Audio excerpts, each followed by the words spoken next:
Tonight,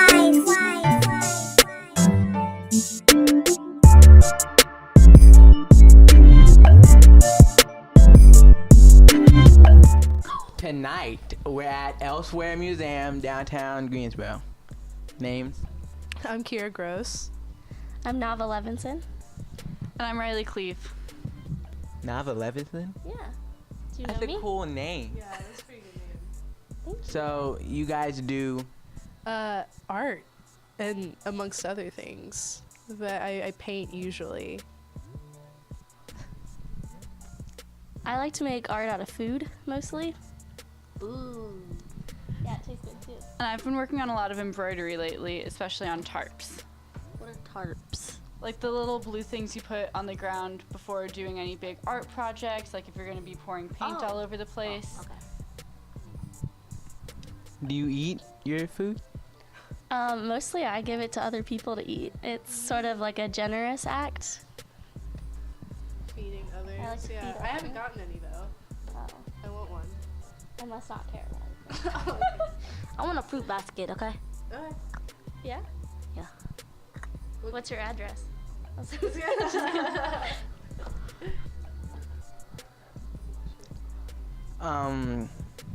What type of paintings do you do? I do make paintings that are taller than you, because you're probably like what, like 4 feet? You're like 3.5. You're 4 feet! I'm taller than you. Yes, I'm 2'6". Yeah. I usually make pretty large scale paintings with people, places, and things. I deal a lot with religion and different characters in different religious texts. Jesus. I think most of us know him.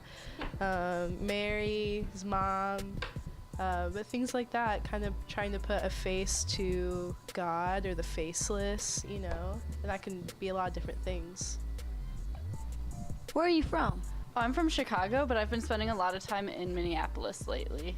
Chicago's too expensive. I'm from Richmond, Virginia, so the weather is the exact same as it is here.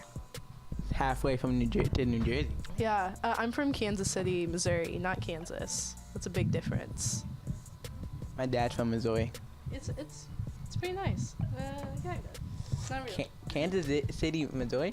Yeah. There's two Kansas cities. If you can't say Kansas and can't say Missouri, doesn't make any sense. It's fine. So, See what you did there? So did you go to college for art? I did. I went to like a really small school with a really small art program. I didn't know that I wanted to go to school for art. I originally started out in biology. And then I had a really good friend who was in the program, and she was like, "You need to be here." And I went and never looked back. I went to James Madison University, named after one of our presidents, and I studied sculpture. But when I started, I thought I wanted to be ceramics. And so I was really closed-minded to everything that wasn't clay until I started playing around with welding. And I picked sculpture, and I graduated in May with a Bachelor of Fine Arts. Yeah, I also went to school and just finished up in May. It was a smaller liberal arts college, and the whole idea of the program was, because I came in, I didn't really know what I wanted to do, so I really started out taking some political science classes, some science classes, and eventually took a really amazing art and painting class where we actually got to work on some printmaking too, and that really led me into a whole different department than I would have looked at when I was first looking at the school. So I got really lucky to have an amazing art department that just happened to fall into my life. What inspired you to do art? That's a really big question, and a lot of us are still trying to figure it out. Yeah.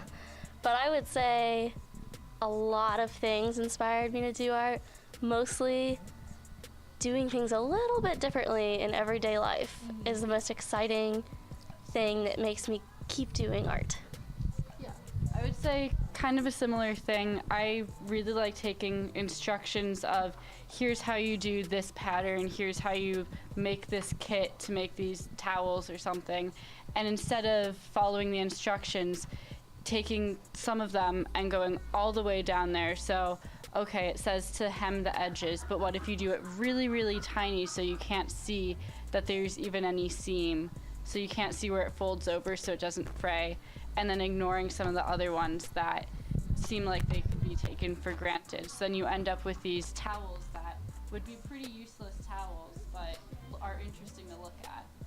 So I would say playing around with everyday life is really what inspires me a lot about art. There's like not really any other kind of lifestyle like being an artist. It's kind of freeform and creative, and you're making these decisions that maybe don't make sense, but they're so stimulating and create this really beautiful, interesting life, and like meeting other artists and like engaging, and like humans have been making art forever, you know, from like cave paintings thousands of years ago. And it's like art is incredibly human, it's important, it connects us, and you can kind of do whatever you want. Like, what other job, I mean, there may be others, but like what other job can you wake up in the morning and be like, I want to cover myself in paint and throw myself on the ground today, you know what I mean? Like, it's so awesome. It's not like anything else, you know. What brought you to Elsewhere? So I had, there's an artist in residence here who, she had kind of seen my work, and she was like, you would be a great fit for Elsewhere. And I applied one year, did not get it, and then applied the next year and ended up getting it. Elsewhere just like has, is so special, and what other museum can you kind of walk into and there's no white walls? You know, usually museums, it's just like a bunch of rooms, a bunch of white walls with one piece of art hanging, and it's awesome. Museums are awesome, don't get me wrong, but yeah, you can't touch it, you can't play with it, and like Elsewhere is like the opposite of that. There's no white walls, you can touch the art, you can interact, there's art hidden in places that you may never find, or you will. It's really special. My Favorite professor when I was at college, which I'm sure you know all about, had told she had come here as an artist in residence, and much like Kyra, she told me that she thought it was a really special place, and the kind of art that I was making and its interaction with the everyday life would be a really good fit for me here. And so I looked him up online, I read about all the projects that happen here, and I just felt like I needed to be here, and I interviewed, and we seemed to have a good connection, and I fit right in, so I'm happy to be here. I would say just about the same answer that both of you two gave, with the added thing of I didn't have anyone saying, here's this place for you. I found it by just looking up online different programs and different residencies that exist for people who do stuff that isn't as easily categorized as this is a painting or this is a sculpture. Doing a lot of stuff with textiles, it's really hard to categorize what that is if you're not specifically quilting or weaving. And so as someone who does embroidery, I was really looking for something that could fit what my skills were and help me to grow without having to categorize what I'm doing with the art that I'm making. So that's sort of how I came into finding Elsewhere, and then just really loved the way that everything's recombined and that there's no boxes to have the boxes never existed in the first place, so there's no reason to have to even pretend to go through them to get to what you're doing. What's the biggest project you ever did? The biggest project I ever did was I hosted an event. There was a 2-part event, and the first part it was at night, and I invited all of these people, professors and students, and all these people from my school, and I set up a really, really long table, and everyone sat down at the table, and they had a napkin that had instructions on it and a crochet hook. And so everybody's sitting at this table, and I would make fresh pasta with a pasta maker and bring it to the table, and everyone got to learn how to crochet their own pasta. So I had a workshop where everyone crocheted pasta, but when they were done, they left it on the table and it dried out. And then the second part of the event, which was the next day, since it was dry pasta, I cooked it and I invited the same people back, and then we ate it all together. And it was really special to be sharing a meal with people. Like, I'm sure when you guys sit down at the dinner table, it's really special to be with your family, with your friends, sharing a meal together.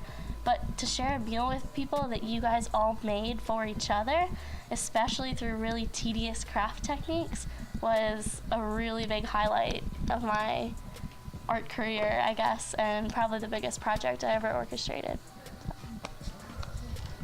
I would say the biggest project I ever did or worked on was finishing college. I had a big senior project that I had to do that was, I think at the end of the day, 9 pieces. I spent almost 6 to 8 months on it, working 5 hours a day generally on art. And one of the best parts of it that I was able to work on was this big pane of stained glass. I had no idea how to do stained glass beforehand, but I asked people who knew how to do it at my school to teach me, and was able to replicate this piece that had been hanging in my family's home.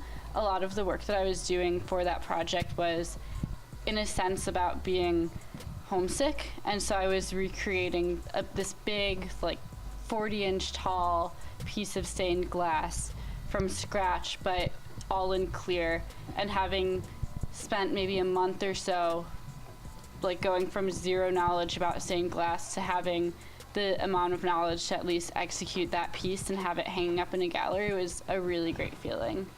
So I'd say finishing college for sure. I would also agree with Riley. I was the first woman to ever graduate college in my family ever.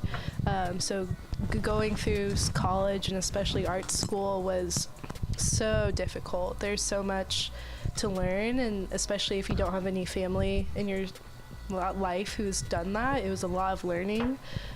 So I would say like going through those 4 years and doing it really well, and like finally finishing with my senior show. In your last year of school, you have like a big show at the end, and that's just like you kind of like flexing on everything that you've learned and like what you want to share with your peers and your teachers, and that was so hard. But getting through school was, I think, the biggest project I've ever completed. What is your favorite thing about Elsewhere?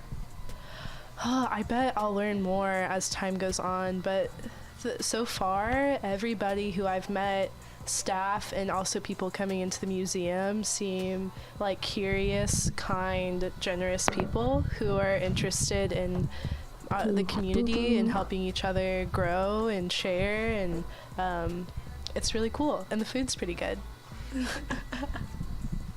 My favorite thing about Elsewhere is probably all the different places there are to hide in this building.